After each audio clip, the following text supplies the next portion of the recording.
안녕하세요. 스티커가 주는 행복의 경험 스티커 지호입니다. 어떤 이야기를 해야 도움이 되실까? 내가 어려웠던 건 뭘까? 고민하다가 제가 초반에 가장 많이 한 생각이 인플루언서가 우연히 내 물건을 사줘서 갑자기 주문이 폭주했으면 좋겠다 였어요. 그 생각 진짜 많이 했거든요. 근데 그런 일은 5년이 된 지금까지 일어나지 않았고, 그런 일은 협찬, 아니 물건만이 아닌 돈을 더 주고 부탁드려야 가능한 일이더라고요. 그럼 인플루언서가 아닌 제가 초반에 물건을 어떻게 판매했는지 알려드리면 좋겠다 싶어서 오늘 그 부분을 이야기해보려고 합니다. 보시고 오늘 실행해보셨으면 좋겠어요. 보시는 것만으로는 바뀌는 게 아무것도 없으니까요. 온라인 판매하시는 분들 요즘 참 많더라고요. 또 저처럼 아이 엄마랑 아이가 어린이집 학교 갔을 때만 집에서 돈을 벌고 싶어서 핸드메이드 제품을 판매하시는 분들도 많으시고요. 우리 이양 시작한 거 꾸준히 판매가 되었으면 좋겠잖아요. 더 잘 판매가 되면 더 좋을 거고요.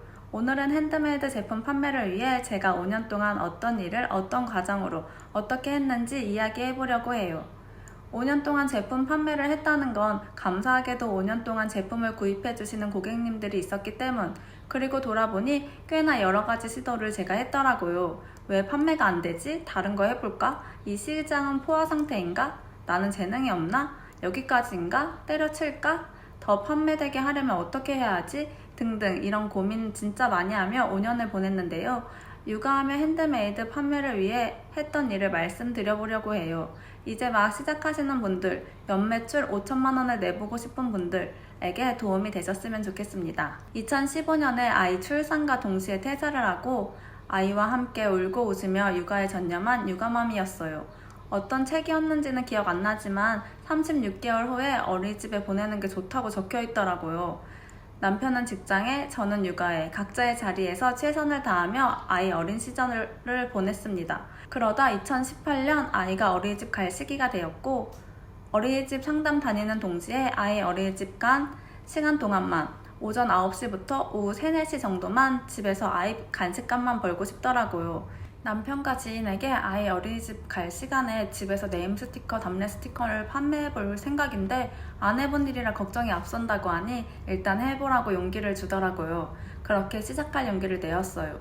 그때 저는 팔랑귀라 주변의 말 한마디가 큰 힘을 얻게 해주더라고요. 경단녀 생활 4년에 육아 외에는 공부도 운동도 아무것도 한 게 없었기에 제 스스로 무언가 시작할 용기를 낸다는 게 커다란 일이었거든요. 그렇게 온라인 판매를 위해 스티커 판매해봐야겠다라는 마음을 먹었습니다. 이 시기에 시작할 때 가장 중요했던 건 주변에 일단 해봐 하는 주변인들을 두는 것이었어요. 시작할 용기가 필요했다는 건 쫄보지만 잘하고 싶은 마음이 크다는 것이었고, 쫄보에게 힘을 줄 주변인들이 필요했어요. 근데 지나고 보니 이런 저와 같은 성향의 사람들은 시작할 용기를 내도 큰일 안 나더라고요. 망해도 별 데미지 없는 일을 시작하기 때문에. 유튜브를 하게 된 이유도 인스타에서 용기, 동기부여에 대한 문의를 많이 받았고, 저와 같은 성향의 사람들에게 시작할 용기를 주고자, 엄마도 성취감을 느낄 수 있다는 희망을 주고자 시작하게 되었습니다. 용기를 내기 위해 주변에 어떤 사람을 두느냐가 가장 중요하더라고요. 아무튼 이렇게 판매를 시작할 마음을 먹고 자본금 홍보비가 0원 드는 인스타그램에 홍보를 하기 시작했어요. 스티커 사진 찍어서 귀엽죠 하고 올리는 일들을 매일 했고, 스티커를 주문할 만한 아이 엄마들의 인스타 계정에 찾아가 좋아요를 여러 개 누르고 사진을 보며 댓글을 달았어요. 인스타가 예뻐요. 제 인스타 놀러오세요. 이런 댓글은 너무 별로잖아요. 이런 댓글은 달지 않았어요. 진심이 안 느껴지잖아요. 진짜 공감이 되는 부분이 있는 사진을 찾아 공감 담긴 댓글을 달았어요. 같은 아이 엄마니까 이 계열수에는 뭘 하고 우리 아이는 지금 이런데 이 친구는 이러네 하는 포인트들이 있잖아요. 그렇게 공감되는 댓글을 달고 여기저기 오전 오후로 찾아가다 보니 하루에 한두 건 정도 판매가 되더라고요. 판매가 시작됐다는 것에 얼마나 기쁜지. 그때는 우체국 택배를 이용했고 뚜벅이였어서 남편이 없는 시간은 택배 한두 개를 가지고 30분을 걸어서 우체국에 가서 택배를 보냈어요. 근데 그때 한두 개지만 너무 즐겁더라고요. 햇볕을 쬐니 기분도 좋아지고 운동도 되고요. 걸으며 뭘 해야 잘 될까 생각했고요. 육아 외에 생산성 있는 일을 한다는 게 전업주부였던 저에게 한두 개 판매도 성취감으로 다가오고 신나는 일이었어요. 그렇게 판매하다 보니 하루에 한두 개가 아닌 3, 4개 판매되었으면 좋겠더라고요. 인플루언서가 아니었고 팔로우를 0부터 시작했기에 인스타 활동만으로는 어려울 것 같았어요. 그럼 사람을 모으는 동시에 내가 사람 많은 곳으로 가야겠다 하며 지역 맘카페 제휴업체로 들어갔습니다.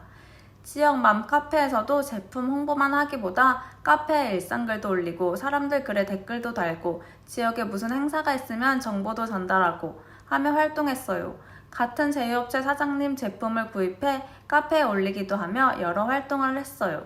그러다 보니 같은 제휴업체 사장님이 핸드메이드 쇼핑몰인 아이디어스 입점을 추천해 주셨어요.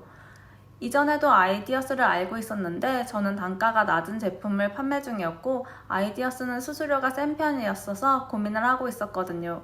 일단 뭐라도 판매가 돼야 하니 아무것도 안 하는 것보다 낫겠다 싶어서 감사하게도 작가 추천으로 쉽게 아이디어스를 입점하였습니다. 사장님이 커플 제품 판매가 잘 된다는 팁도 주셔서 바로 커플 답례 스티커를 제작해 업로드했고 진짜 생각보다 판매가 잘 되더라고요. 그 당시 20대 여성분이 아이디어스를 많이 이용했고 남자친구를 위한 선물을 구입하는 분들이 많았는데 그걸 아셨던 사장님의 귀한 팁. 지금은 아이디어스가 많이 커져서 커플 외에도 친구 선물, 부모님 선물, 어린이집 선물, 먹거리 등등 많아졌는데요. 저도 작은 팁을 드리자면 아이디어스 홈페이지에 들어가시면 인기 검색어, 실시간 급상승 검색어를 보실 수 있고 이와 관련된 제품을 판매하면 판매에 유리합니다. 검색어 플러스 제품 이렇게 제품명을 설정하여 제품을 판매하시면 그냥 제품명만 넣고 판매하는 것보다는 매출이 많이 되고 노출은 곧 매출로 이어집니다. 예를 들면 환갑이라는 키워드가 실시간 검색어에 노출됐다면 환갑 스티커 이렇게 조합하여 제품명을 만들어서 판매하시면 됩니다. 또한 아이디어스 작가로 등록하면 아이디어스에서 마케팅에 도움이 될 수 있는 정보성 메일을 보내주는데 이것 또한 고급 정보, 수수료가 센 만큼 정보와 자체 홍보를 해주니 1인으로 핸드메이드 제품 판매하려는 분들에게 추천드려요. 또 인스타그램으로만 판매하면 후기를 모아두기 어려운데 아이디어스는 후기를 모아서 볼 수 있고 그 후기를 얼굴과 아이디를 가리고 캡처해서 인스타그램의 홍보용으로 사용했어요. 아이디어스의 인기 순위가 올라가면 그것 또한 캡처해서 홍보로 사용했고요. 아이디어스도 입점했다고 바로 판매가 되진 않아요. 아무리 자체 홍보를 해줘도 많은 제품이 있어서 자리 잡길 위한 별도의 노력을 해야 하는데요. 아이디어스는 시즌마다 기획전을 진행해요. 기획전은 할인을 해야 하지만 처음에는 우리 제품을 알려야 하잖아요. 여기 스티커 지오라는 상호에서 스티커를 판매하고 있어요. 이렇게 알리는 게 첫 번째 해야 할 일이기에 할인은 홍보비를 쓴다고 생각하고 기획전에 많이 참여했습니다. 기획전에 참여한 작가 제품은 아이디어스에서 노출을 많이 시켜주거든요. 온라인에서 물건을 살 때 어떻게 구입하시나요? 저는 제가 좋아하는 인플루언서가 판매하는 물건 아니고서야 지인 추천 또는 후기 많은 순으로 구입해요. 그럼 평범한 우리가 인플루언서가 되는 일보단 후기를 많이 받는 일이 더 쉽겠죠? 처음에 목표를 돈을 많이 벌겠다보다는 후기를 많이 쌓겠다. 이번 주 혹은 이번 달 몇 개 후기를 받겠다 하고 시작하시면 도움이 되실 거예요. 이렇게 제가 핸드메이드 제품 판매를 위해 초창기에 했던 일을 자세히 이야기해봤어요. 정리해보자면 핸드메이드 판매 초창기 때 해야 할 첫 번째, 시작할 용기를 주는 주변인들과 함께 용기를 얻고 시작한다. 두 번째, 무료 온라인 매장인 인스타그램에서 매일 문을 열고 매일 피드를 올리며 진심으로 소통하며 고객을 찾아 나선다. 세 번째, 인스타그램에서 사람을 모으는 동시에 사람이 많은 곳, 맘카페, 인스타그램으로 간다. 네 번째, 각 플랫폼에 맞는 활동을 하며 후기를 받기 위해 노력한다. 다섯 번째, 후기를 활용해 또 다시 사람을 모은다. 인스타그램, 맘카페, 아이디어스, 자리 잡는 초창기 팁을 알려드렸어요. 작은 행동을, 새로운 시도를 매일 꾸준히 하면 조금씩 하나씩 쌓여가요.